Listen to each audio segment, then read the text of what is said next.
قصة صفوة التفاسير، أشهر كتب التفسير في هذا العصر. ما سر هذا الكتاب؟ وما سبب تأليفه؟ قال يا رب هذا الكتاب لآخرته. وكيف ألفه الإمام؟ وكم من الوقت قضى في تأليفه؟ كنت 5 سنوات في هذا الكتاب صفوة التفاسير أجمع فيه. كل ذلك تشاهدونه في برنامج قصة كتاب. السلام عليكم ورحمة الله وبركاته. عليكم السلام. الأستاذ أحمد الصابوني نجل الإمام الراحل محمد علي الصابوني المفسر الشهير. نود في هذا اللقاء المبارك أن نستطلع منكم عن بعض المعلومات حول مؤلفات الشيخ وكتاب صفوة التفاسير الذي اشتهر وعده طلاب العلم في مشارق الأرض ومغاربها كأهم المراجع الحديثة في تفسير القرآن الكريم. بسم الله الرحمن الرحيم، الحمد لله رب العالمين، والصلاة والسلام على أشرف الأنبياء والمرسلين. فضيلة الشيخ الوالد رحمه الله له من المؤلفات والآثار الكثير، فهي تقارب 60 كتابا تقريبا، خلافا للمقالات وما كتبه من رسائل صغيرة وخلاف ذلك. والحمد لله رب العالمين جلها لاقى القبول وهو مقرر في الجامعات والمعاهد الإسلامية، ولكن صفوة التفاسير له سر خاص. أستاذ أحمد، ذكرت لي في إحدى اللقاءات أن الشيخ رحمه الله جد واجتهد في تأليف هذا الكتاب شكرا لربه على أمر قد تحقق، فما هو هذا الأمر وما هي قصته؟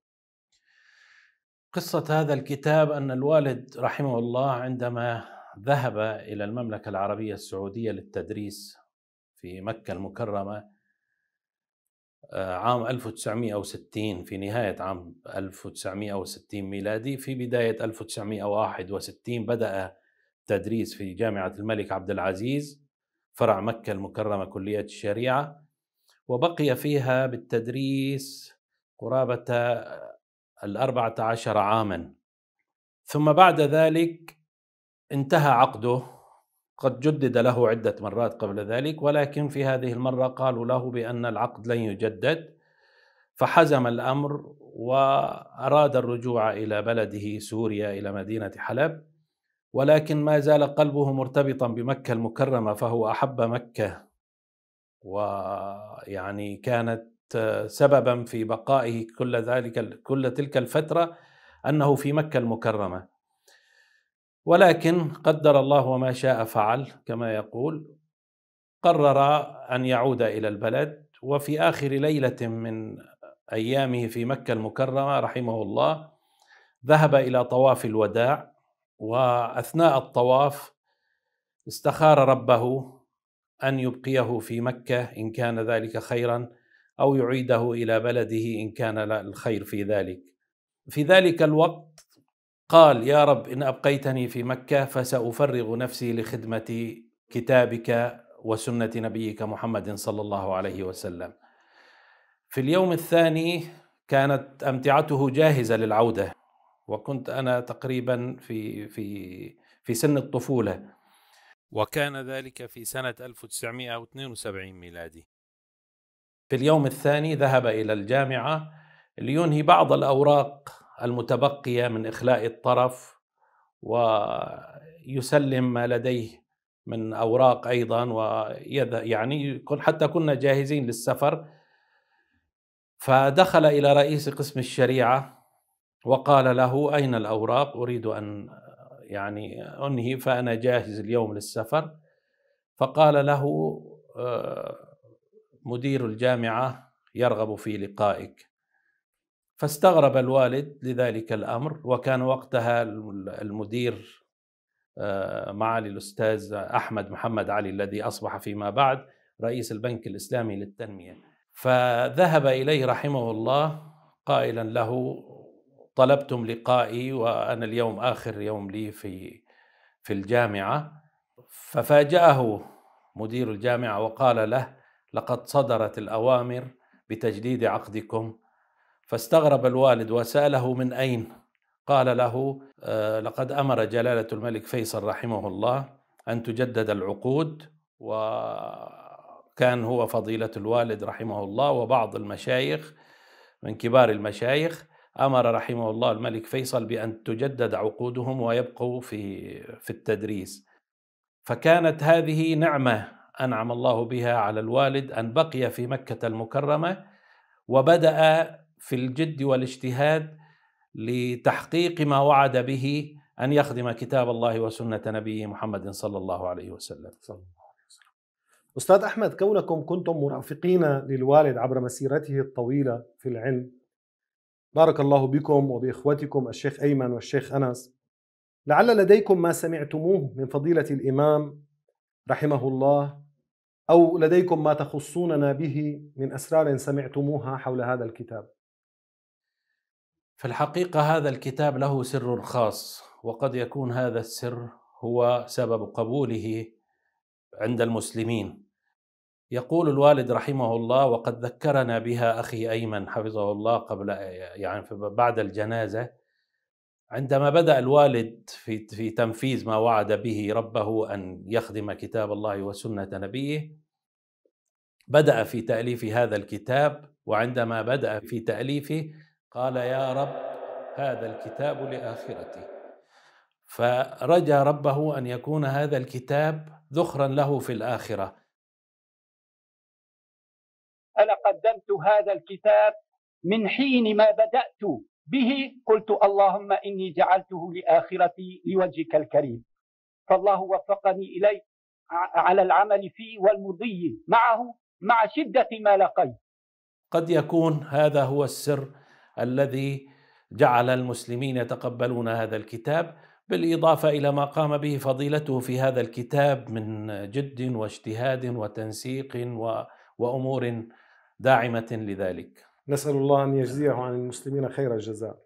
لا بد لكل عمل فكري ناجح من أسباب تجعله عملا مشهورا وذائع الصيت، فلربما نسألكم: هل أسلوب الإمام رحمه الله هو سبب الشهرة والقبول التي حصل عليها كتاب صفوة التفاسير، أم أن هناك أسبابا أخرى تعلمونها؟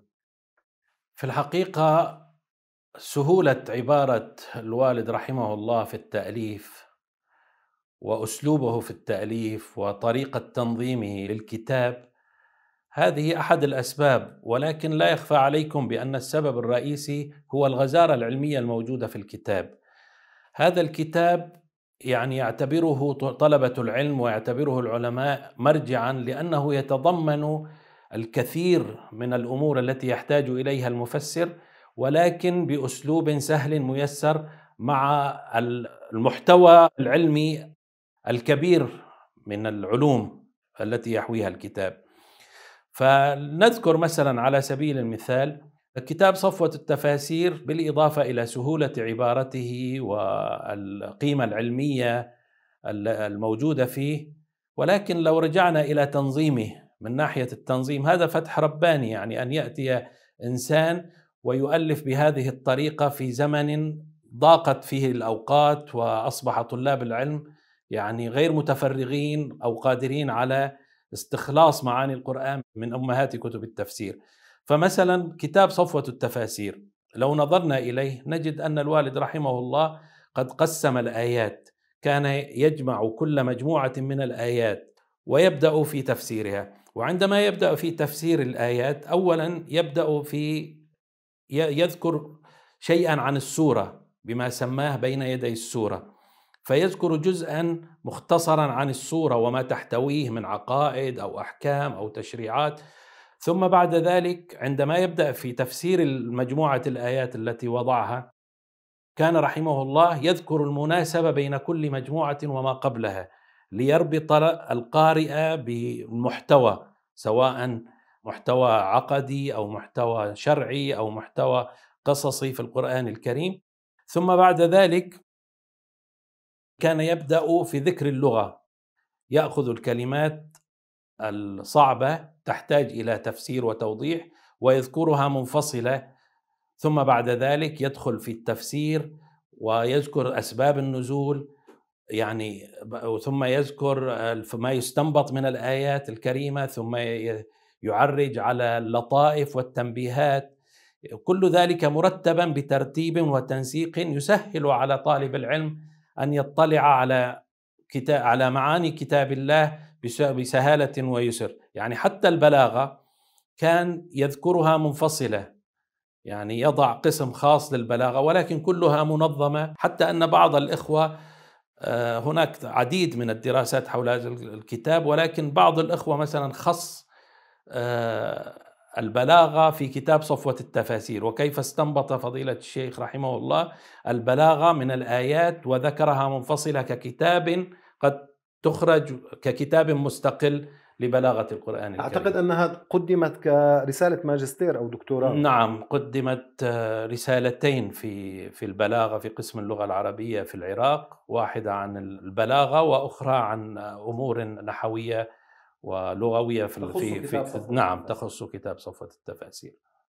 ربما يعلم القاصي والداني أن كتاب صفوة التفاسير يعتبره الناشرون من أكثر الكتب مبيعاً ومن أكثر الكتب المطلوبة في المكتبة الإسلامية، فهل لديكم صورة أو تصور عن عدد طبعات هذا الكتاب أو عدد النسخ التي طبع بها هذا السفر القيم؟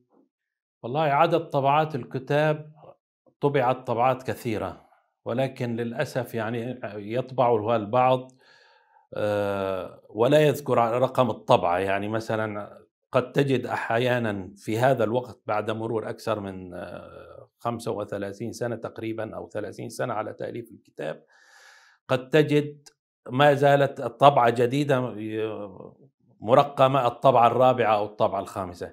طبعا الكتاب طبع بأعداد كبيرة، أنا تقديري أن هذا الكتاب طبع منه ما يقارب 3 ملايين نسخة، وقد يكون يعني أكثر، ولكن بفضل الله لا يوجد بيت في العالم الإسلامي أو مسجد أو معهد إلا يقرؤون هذا الكتاب ويوجد فيه هذا الكتاب بفضل الله.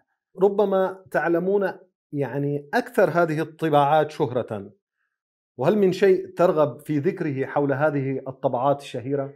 أكثر هذه الطبعات كانت طبعة قدمها معالي السيد حسن عباس الشربتلي رحمه الله.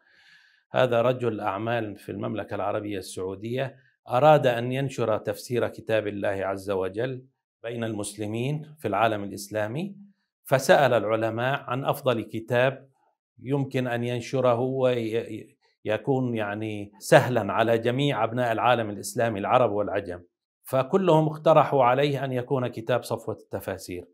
بهذه المناسبة أذكر قصة حضرتها، أنا كنت في 15 تقريبا أو أكثر من ذلك، عندما اتصل رحمه الله معالي السيد عباس الشربتلي بالوالد لطباعة هذا الكتاب، قال له أريد أن أطبع 500,000 نسخة من هذا الكتاب ومن كتاب مختصر تفسير ابن كثير.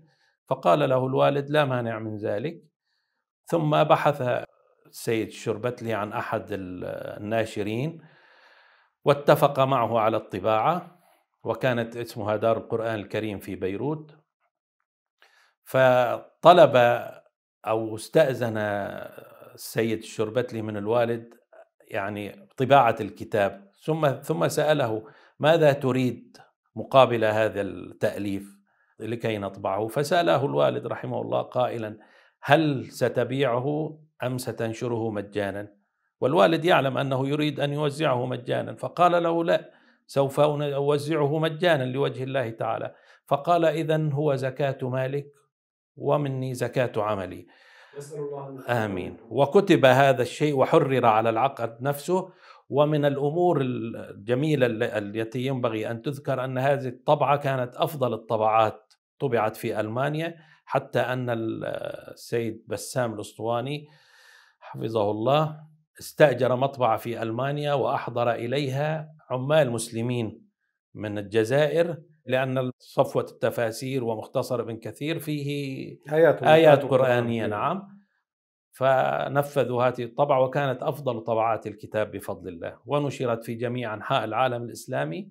وقال رحمه الله السيد الشربتلي أذكر ذلك وكنت حاضرا، قال للوالد وللناشر، قال له تدخل عندي في المكتب النسخة الموقع عليها المتفق عليها، والباقي كله يوزع على المراكز الإسلامية والجامعات والمساجد في أنحاء العالم الإسلامي. ما هي اللغات التي ترجم إليها كتاب صفوة التفاسير؟ كتاب صفوة التفاسير بالحقيقة ترجم إلى أغلب اللغات في العالم الإسلامي، وكل تقريبا أغلب لغات العالم. ترجم إلى اللغة الإنجليزية، وترجم إلى اللغة الفرنسية، وجزء منه ترجم إلى اللغة الألمانية، وترجم إلى اللغة الملاوية لغة أهل إندونيسيا وماليزيا، وترجم إلى اللغة السواحلية في أفريقيا، وترجم إلى اللغة الروسية أيضا، وإلى اللغة التركية، ولا أذكر جميع اللغات ولكن إلى أغلب اللغات. وموجود حتى أذكر في إحدى اللقاءات كنت مع الوالد في أندونيسيا لإلقاء المحاضرات، فجاء أحد الإخوة وقدم لي كتابا، ففتحت الكتاب وجدت مكتوب بأحرف عربية ولكن لم أستطع قراءتها، ثم قرأت كلمة صفوة التفاسير، فسألت أحد الإخوة الأندونيسيين قلت له: ما هذه اللغة؟ يعني هذه ليست اللغة الملاوية. فنظر إلى الكتاب وقال: هذه لغة يقرأها أهل جزيرة فقط، يعني مجموعة قليلة من الناس يقرؤونها أو يتحدثون بهذه اللغة وأحرفها عربية. فحتى في هذه الجزيرة يعني مع صغرها وقلة عدد سكانها ترجم الكتاب إلى لغتهم لكي يدرسوه. ربما لا يخفى على أحد أن كتب التفسير للمتقدمين والمتأخرين كثيرة جدا. ما الذي يميز كتاب صفوة التفاسير عن غيره من هذه الكتب؟ يميز كتاب صفوة التفاسير عن غيره من الكتب كما ذكرت سابقا أنه كتاب هو عبارة عن مستخلص لجميع كتب التفسير. يعني كما تعلمون مثلا الإمام الطبري له أسلوب وله طريقة في التأليف، الإمام القرطبي كذلك، الإمام ابن كثير وغيره من أئمة المفسرين، ولكن صفوة التفاسير يحويها جميعا.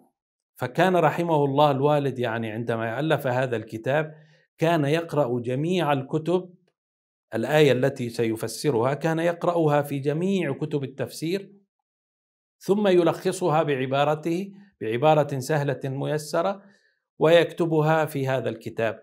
فهو كما ذكر في مقدمة كتاب صفوة التفاسير يقول رحمه الله: ومثل القرآن الكريم كمثل بحر فيه من اللآلئ والدرر ما يخفى عن الناس، فيحتاج الإنسان لاستخلاص هذه الدرر وهذه اللآلئ أن يغوص فيه، وكلما غاص إنسان يستخرج جزء، ولكن يبقى في البحر أو يبقى في هذا المكان الدرر واللآلئ، فكلما غاص إنسان سيستخرج لآلئ ودرر غير التي استخرجها سابقه، ولكن عندما يجمعها أحدهم في كتاب واحد هذه أظن تكون الميزة التي تميز بها صفوة التفاسير. فهو كان يقول لنا أحيانا بأنه أيضا كمن دخل إلى حديقة فوجد فيها من الأزهار والورود والأشياء الجميلة فجمعها كلها في باقة واحدة وقدمها، ستكون أجمل وألطف.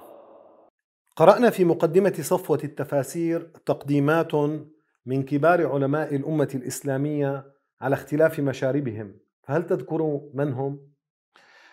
عندما ألف فضيلة الشيخ الوالد رحمه الله هذا الكتاب عرضه على كثير من العلماء فقدموا له تقديمات، يعني أذكر منهم مثلا سماحة شيخ الأزهر الأكبر فضيلة الشيخ عبد الحليم محمود قدم لهذا الكتاب، وأيضا فضيلة الشيخ أبو الحسن الندوي وعالم معروف محدث، وفضيلة الشيخ عبد الله بن حميد رئيس مجلس القضاء الأعلى في المملكة العربية السعودية، والشيخ عبد الله خياط إمام وخطيب المسجد الحرام، والدكتور معالي الدكتور عبد الله عمر ناصيف الأمين العام السابق لرابطة العالم الإسلامي، وفضيلة الشيخ محمد الغزالي. هؤلاء على ما أذكر الذين قدموا لهذا الكتاب، فكانت تقديماتهم هي تقدمة وهي شكر للوالد رحمه الله أن وفرت على أبناء الأمة الإسلامية وطلبة العلم الوقت لكي يطلعوا على كتب التفاسير الكثيرة، اختصرتها لهم وجمعتها لهم في هذا المكان. نود أن نسألكم عن مكان تأليف هذا الكتاب والمدة التي استغرقها التأليف، تأليف كتاب صفوة التفاسير. نعم، تأليف الكتاب، الوالد كان في مكة المكرمة رحمه الله، وكان يسكن بالقرب من المسجد الحرام على بعد عشرات الأمتار، فتأليف هذا الكتاب تم على مقربة قريبة جدا من الكعبة المشرفة، عشرات أو مئات الأمتار لا تصل. يعني نستطيع أن نعده كتابا مكيا. نعم، هو كتاب مكي. ألفه في عام 1975 بدأ فيه، وانتهى منه عام 1980. 5 سنوات في هذا الكتاب صفوة التفاسير، أجمع فيه أقوال المفسرين، لا أكتب شيئا حتى أراجع ما يزيد على 15 تفسيرا من أمهات كتب التفسير، لأنني أريد أن يشترك معي في هذا أدمغة هؤلاء العلماء الأجلاء. ف5 سنوات أتابع أواصل الليل بالنهار. 5 سنوات جعلت حفلا كبيرا للأسرة وأخرجتهم في فسحة وكلوا واشربوا هنيئا. فالحمد لله، الله أكرمنا بخدمة كتابه. وكان رحمه الله كما يذكر يواصل الليل بالنهار، وكما عشنا نحن هذه المدة كان يواصل الليل بالنهار، فلا يفتأ أبدا أن يجلس ويكتب أو يقرأ لإنهاء هذا الكتاب. فكان يقول لي: لا أكمل، أنا صاحي لك. قال: لا نريد أن نشوشر على العالم، الكتاب موجود. فتبسم وقال لي: يا ابني قل لهم مسامحين. مما أذكر أن المكتب أو المكان الذي يكتب عليه، قصة هذا الكتاب هي قصة صراحة أنا أعتبرها مدرسة ودرس لكل من يريد التميز